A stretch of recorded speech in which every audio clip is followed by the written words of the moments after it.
way to pay for the troops in Saudi Arabia was to cut the farm aid. It was inconceivable to me that in the 21st century that someone is getting frostbite in their own home. How did something like that happen? And how do we give oil that much power over our lives? Why isn't anyone in Washington talking about this? It probably will be viewed as the worst disaster on American soil ever. Friends, pray with me for the well-being of every man, woman, and child.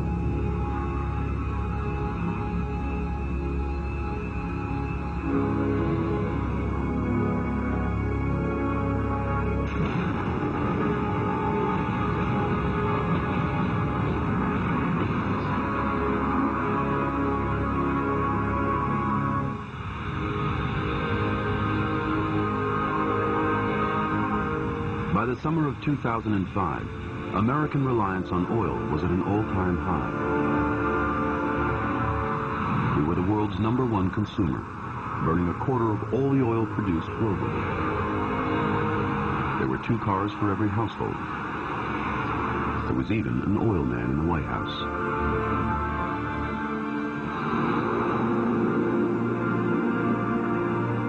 For decades, experts had warned of the day when the supply would run out.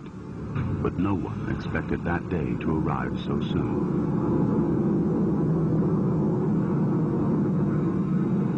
Off the coast of Louisiana, a Category 4 storm was brewing.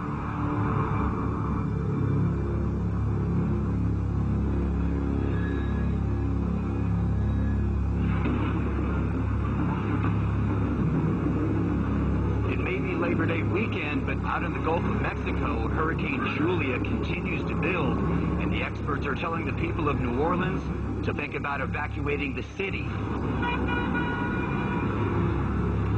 Joining us is Frank Milner. He is the Director of Emergency Management right here in Jefferson Parish. And Frank, what do you say to the folks who have not yet evacuated? Get out while you can. Julia is a Category 4 hurricane. This city is 13 feet below sea level and surrounded by water on 3 sides. If New Orleans takes a direct hit, we're going to be the next Atlantis.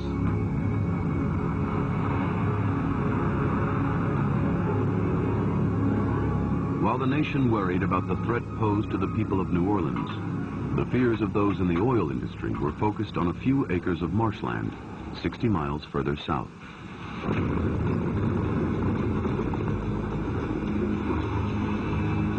Before Hurricane Julia, most people had never even heard of Port Fourchon, but it was the vital hub of American oil supply, providing more than 15% of the 20 million barrels of oil consumed each day.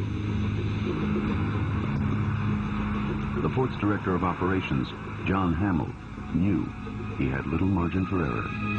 We didn't know for sure that the hurricane was going to hit us, but after Hurricane Ivan, I wasn't going to take any chances. My priority was to get the oil workers the hell out of there.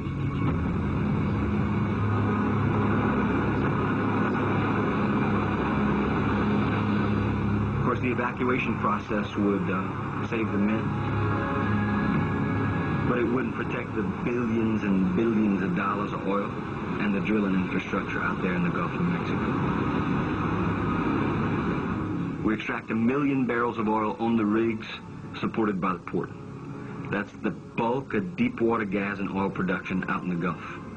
And then on top of that, over 1 million barrels of imported oil comes through the port. That's 13% of the nation's oil imports.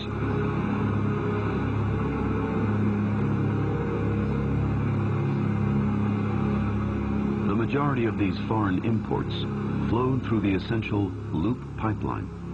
It surfaced from the Gulf right outside John Hamill's office. It is a pipeline that runs on the ocean floor, goes out 18 miles into the Gulf, into approximately 120 feet of water. Super tankers, ships pull up from all over the place, attach into it, and then we process it through Port Fourchon. And from there it's distributed domestically to 30% of the pipelines out into the United States of America. 1 million barrels a day.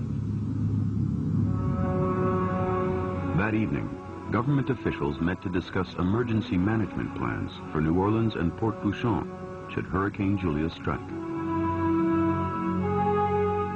Representing the Department of Energy was Undersecretary Jack Roden. We had been following Julia for several days. It had avoided Key West and gone between the narrow straits between Key West and Cuba. So it was time to really be concerned about it. I knew that if the port were devastated, that it would blow a hole in the American economy and that it would affect the livelihoods of everyone in the nation.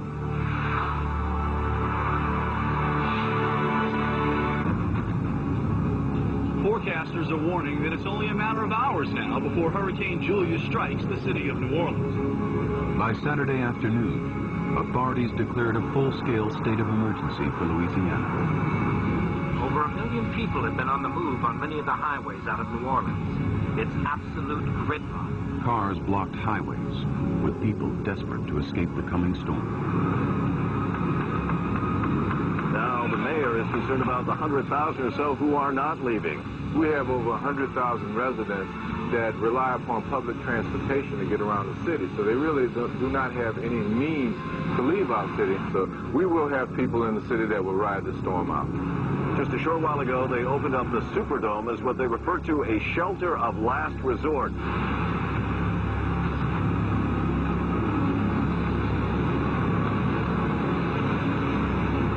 I live only a few miles away from here.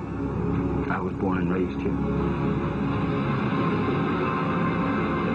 I wasn't sure that my people or the people who live down here would actually make it. I knew that potentially tens of thousands of people were going to die. At 6 a.m., Hurricane Julia made landfall, directly hitting Port Fourchon.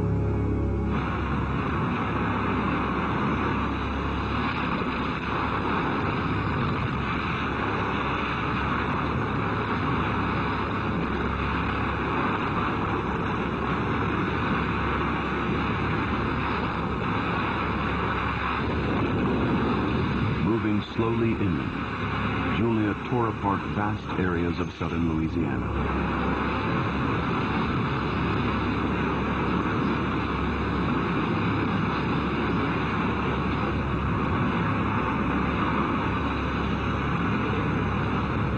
Devastating scenes are being reported in hurricane-stricken New Orleans. Hundreds are feared dead, with emergency services unable to cope. Phone lines are down in many areas, so if you're stuck in a building and you Although the city itself was spared the full force of the hurricane, parishes surrounding New Orleans were devastated.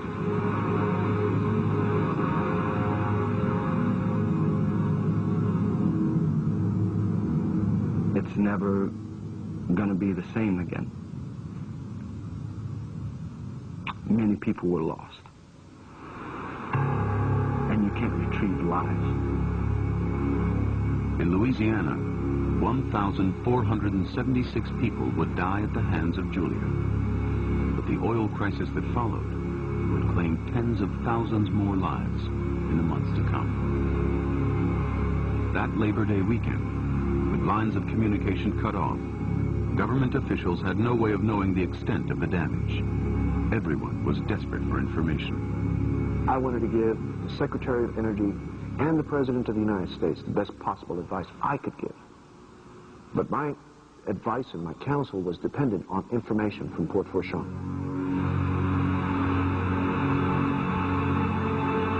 As soon as the eye of the storm passed, I was back at the port assessing the damage.